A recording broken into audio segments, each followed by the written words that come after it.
Welcome to the realm of the Crimson Sage, where we discuss hobby, games, and anything to do with the gaming community. I want to kick this off by showing a new board that I've put together. And I'm going to be building a lot more of these boards for upcoming events.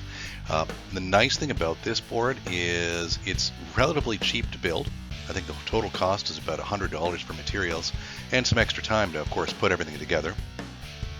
In this particular session, we're going to walk through the design and construction of the board.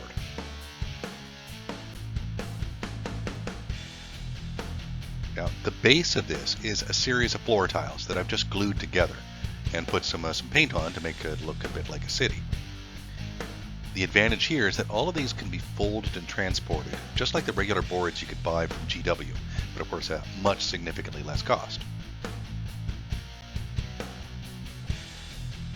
Now, the terrain can be moved around. I've placed it here to show how to create a balanced tournament board, and there are actually clips affixed to the board that will allow for quick placement. All the terrain is color coded so the players can easily see which buildings are theirs. Of course, the white is on one side and the brown is another, so players can quickly pick them up.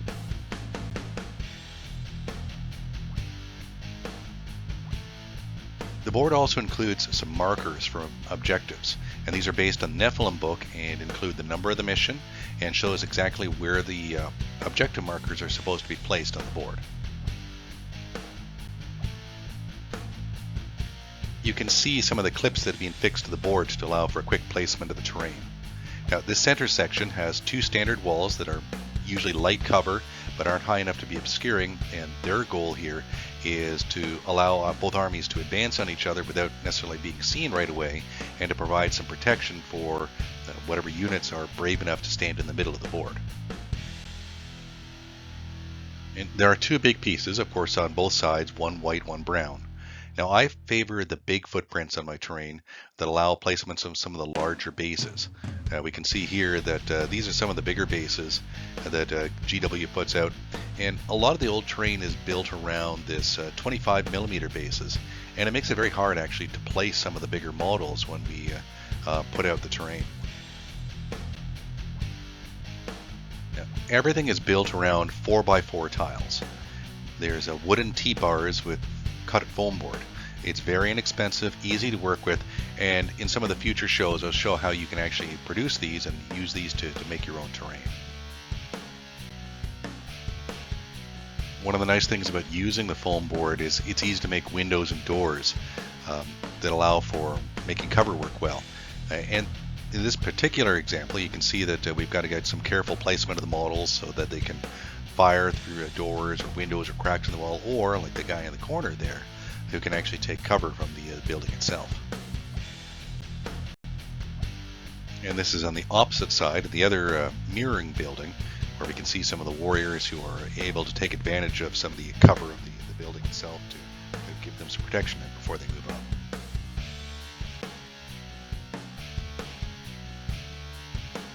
So the pre-placed terrain has gaps between them to allow most vehicles to pass through, yet still can be used to create choke points, as we can see here. The board itself is actually set up for when it's put for pre-placed to allow for multiple firing lanes, and this actually requires the armies to have careful placement and planning when you're actually setting up your armies.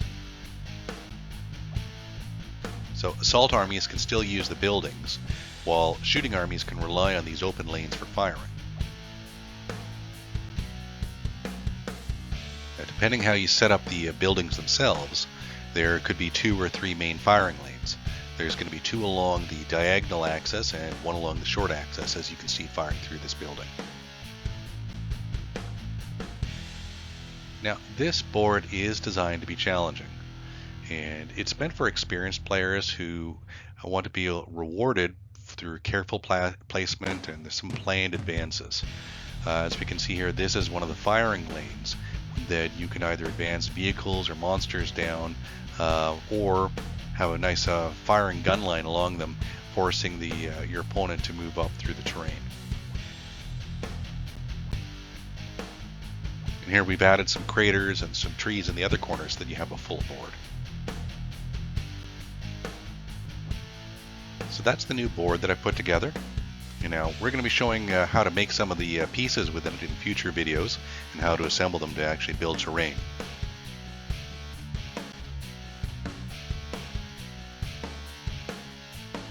Thanks for watching. This, of course, is the Realm of the Crimson Sage.